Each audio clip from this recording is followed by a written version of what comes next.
Yeah. Gotcha. Okay. So you need to physically. So basically, then the problem in my mind is defined. If we could more generalize it, is the fact that you need you need to cover a bigger distance to get your basic needs met, right? Well, so I would take a step back and say, how do other places solve it? They have mass transit, they walk, and how can they walk? Well, then we go into the thing because they're closer.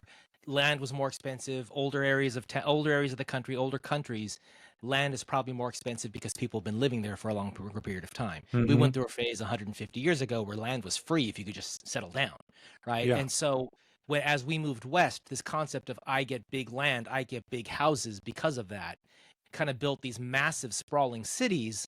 As you move west, they got bigger and bigger, right? And so we ended up needing a way to get around, and motor vehicles were the way to do it.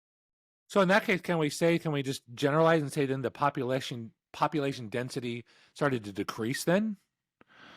I would say as we moved west, the cheap land at the time allowed for a decrease in population density because we still have this view that the more land you have, the richer you are. Right, that probably goes back to farming days, or royalty even, because it used to be the king owned all the land, and you farmed you were as a serf.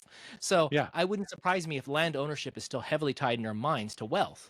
So as we moved west and we could get land cheap or free, we got as much as we could, Yeah. Right. and that Right. laid the groundwork for architecture and city planning and all that sort of thing.